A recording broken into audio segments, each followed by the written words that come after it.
Hey Josh, how are you? Good. How are you doing? I'm doing really well. It's good to see you. Great. Hey, I am so excited about this conference that's coming up this next week. Me too. Did you know that this is InterVarsity's first ever virtual conference? Really? Wow. Yeah. That's pretty cool. Rather than everyone flying from all over the country to one place and spending lots of money and using lots of fuel, we're going to do it over the internet. People will meet in their homes and, it's a green conference. It's going to be totally rad. Really? Rad? Well, I'm pretty excited about this conference too, Josh. It sounds like it's going to be a lot of fun. I'm really excited to connect with all these different people from all across North America. We still have a lot to do. Josh, you're such a P. I know you want this conference to be, really laid back and mellow, but you can't make it too flexible. I think people need a little bit of instruction and some structure for the conference as well. Well, exactly, but that's why you created those wonderful-looking sample schedules. Thanks for doing that, by the way. But people have to realize that scheduling a conference across 4 time zones is actually a really challenging thing to do.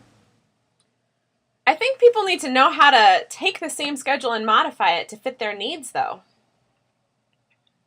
Okay, well, here's how I think it's going to go in Oakland. We're going to start on Friday night. Start about 5:30, and since everyone's just going to be getting off of work, we're going to order take and bake pizzas. We'll cook them at a couple of different people's homes, and we'll come together to watch the first keynote address at 6 o'clock. After that, we'll process the talk over a little dessert, and then we'll engage in a workshop discussion about community identity. And we'll close with an evening prayer. On Saturday morning, we're going to start with a light breakfast and watch the morning keynote with Kristen Don Kimsey from Vancouver. And then we'll do our morning prayers, maybe watch a short talk or so, watch some of the community videos, which, by the way, have you seen the one from the Pink House? Yeah, I love it. It looks great. I can't wait to show that video to people and so they can see all the different communities that are out there. The rest of the day will be spent doing lunch, do one more workshop. We'll have a cross-pollinating time where different groups of people from each community will talk to other groups of people from each community over video chat, much like we are here. I think it'll be a great time for people to get a different perspective of what community life looks like or could look like.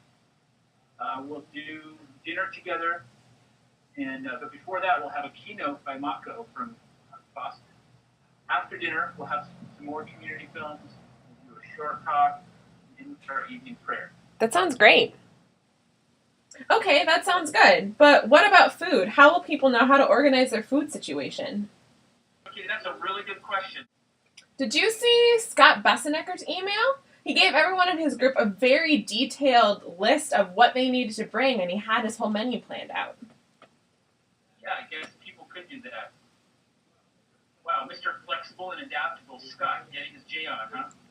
Yeah, it's a little out of character for him, isn't it? People could do it his way, or maybe one person could shop and then everyone could chip in money for the meal, or they could make a potluck or something like that. The important thing is that a meal plan is created and it's communicated clearly to everyone. Katie, I am so excited about our lineup of speakers.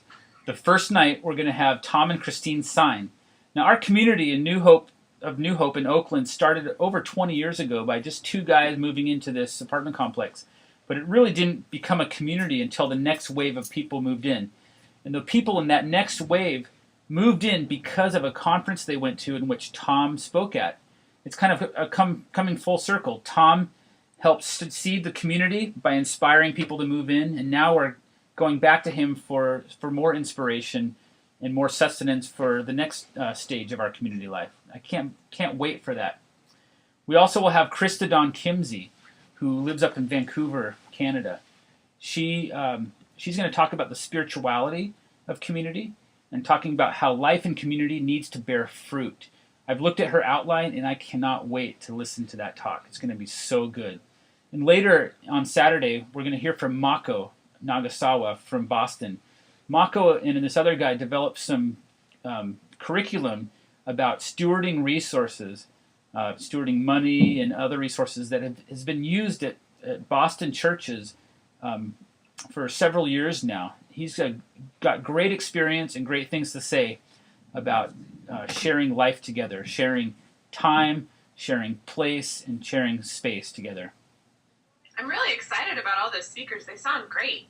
But don't forget our awesome short talk series. We even have a sponsorship from a media company called The Work of the People, who have a website at theworkofthepeople.com. Totally check it out if you haven't already, Josh.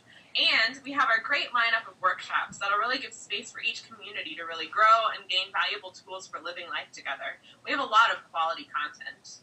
It's going to be really hard to choose from all this great stuff. Well, communities should remember, though, that the static content will actually stay on the website and it'll be viewed. You can view it anytime in the future if you want. And we need to remind them not to pack their schedules too full. We really want this to be more of a retreat than it actually is a conference. We should also make sure that everyone knows that our website is the place to get everything. The talks will be done through Ustream, and the link will be on our website. The pre-recorded content will also be embedded on the site. And our Common Prayer Liturgy will also be on a different site, but the link will be listed on our site as well.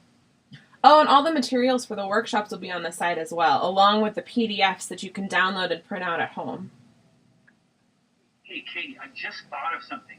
Let's have live tweeting of what each community is doing or experiencing, or the insights that they're gaining from their conversations together. We could have folks tweet to hashtag #IVIntention. Now that's intention with the T. That sounds good. I think that could work. And I think all the people at Staff Hacker, all those geeks over there, will really, really enjoy it. They'll really like this conference. Well, Katie, I think this was a productive meeting. Thank you. Oh, by the way, can you send me a copy of the updated schedule? Oh, actually, I have a hard copy right here. You can have it. Thank you. So we were talking, I think, about maybe moving that just up right there, and that should be good. Cool. Thanks. I'm very excited about this conference, Josh. Yeah, this is really cool. Action. Stackhalfer.com. One more time. Really cool. Yeah, we are this is so gonna be geeky. great. People are going to be cracking up right now. Okay.